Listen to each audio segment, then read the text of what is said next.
আসসালামু আলাইকুম বন্ধুরা, কেমন আছেন? আমি মোহাম্মদ শাহ আলম গ্রামীণ শিক্ষা প্রফেশনাল ট্রেনিং সেন্টারের ইউটিউব চ্যানেল গ্রামীণ টেকনোলজি থেকে স্বাগতম জানাচ্ছি। আমি আপনাদের জন্য যে প্রতিনিয়ত ভিডিও আপলোড করি, আপনারা দেখেন, লাইক করেন, কমেন্ট করেন, সাবস্ক্রাইব করেন, এই জন্য অসংখ্য ধন্যবাদ। সেই ধারাবাহিকতায় আজকে আমি এটি হলো জুকি বারটেক LK 1900 AHS। এইচএস মানে হেভি সুইং, অর্থাৎ মোটা কাজের জন্য এই মেশিনটা তৈরি করা হয়েছে। যখনই দেখবেন মেশিনে এইচএস লেখা আছে হেভি সুইং মোটা কাজের জন্য, আর এসএস লেখা থাকলে পাতলা কাজের জন্য। তো যাই হোক, এই মেশিনটা মোটা কাজের উপযোগী করে তৈরি করা হয়েছে। তো এই মেশিনের আমি একটা অসংখ্য ভিডিও আপনাদের জন্য আপলোড করেছি, আপনারা অবশ্যই এগুলো দেখেছেন। তারপরে আজকে একটা ভিডিও একজনের অনুরোধে ভিডিওটা করতেছি। মেশিনটা আগে কাজ করতে হবে, কাজ করে কী কাজটা দেখাবো সেটা বলবো।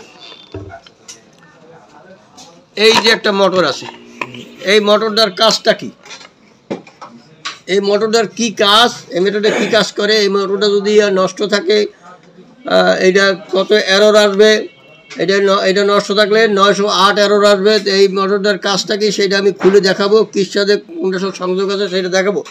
তো আগে মোটরটা আমি খুলে নেব, মোটরটা আমি আগে খুলতেছি।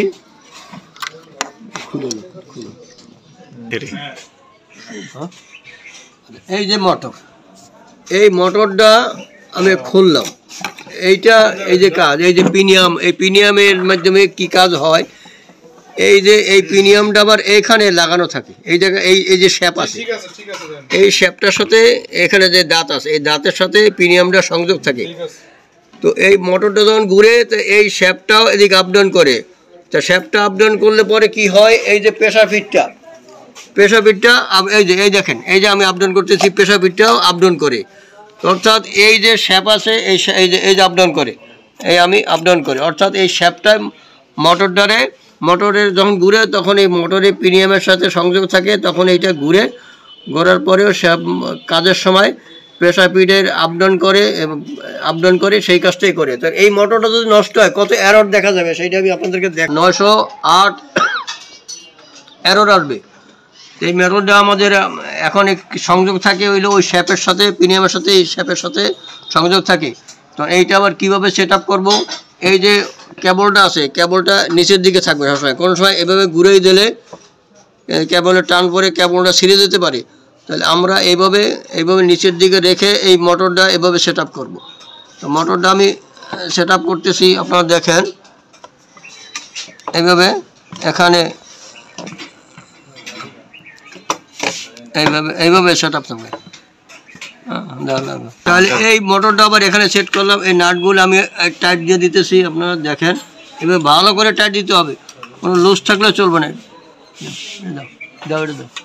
এটা ভালো করে এভাবে টাইট দিতে হবে, এটা লুজ থাকলে চলবে না। তো এই মোটরটা কি কাজ সেটা আমি দেখাইলাম, খুলে দেখাইলাম, কোন জায়গার সাথে সংযোগ থাকে সেইটা আমি দেখাইলাম। আমি এখন মেশিনটা বসাইয়া চালিয়ে দেখাবো যে আমার লাগানটা ঠিক আছে নাকি। মেশিনটা আমি বসাচ্ছি, এখন আমি এটা চালিয়ে দেখাবো। তো মেশিনটা মোটরটা খুলে এবং লাগালাম। যদি মোটর কোনো সময় যদি খোলার প্রয়োজন হয় এভাবে খুলবেন। মোটর যদি রিপেয়ারিং করা লাগে রিপেয়ারিং করবেন, কানেকশন যদি লুজ থাকে লুজ ঠিক করবেন। তারপরে মোটরটা লাগিয়ে সুন্দরভাবে লাগিয়ে সেলাই করবেন। এখন আমি মোটরটা লাগানোর পরে মেশিনটা পাওয়ার সুইচ দিলাম, আমি রেডি দিলাম। মেশিনটা আমি চালাই দেখাই দিচ্ছি। তাহলে আমি মেশিনটা এখন সব কিছু মোটর সেট আপ করার পরে এখন আমি মেশিনে পাওয়ার সুইচ দিলাম, এই রেডি দিলাম। রেডি হলে আমি চালাই, আমি দেখাই যে মেশিনটা মোটর লাগানো আমার সেট আপ ঠিক আছে। এইভাবে যদি কখনও মোটর খোলার প্রয়োজন হয় আপনারা এইভাবে সেট আপ করবেন। আশা করি আপনারা বুঝতে পারছেন। আমার এই ভিডিও যারা নতুন দেখেন তারা লাইক দিবেন, সাবস্ক্রাইব করবেন, বেল বাটন বাজাবেন। আর আমরা গ্রামীণ শিক্ষা প্রফেশনাল ট্রেনিং সেন্টারে এই অটো বারটেকের আমরা কাজ শেখাই, 3200 আইলোডেলের কাজ শেখাই, 1790 বাটন হলের কাজ শেখাই। আমাদের অটো টুনিডেল আছে, আমরা এগুলো কাজ শেখাই। আপনারা ভালো থাকেন, সুস্থ থাকেন। আপনাদেরকে সুস্বাস্থ্য কামনা করে এখানে শেষ করছি। ধন্যবাদ।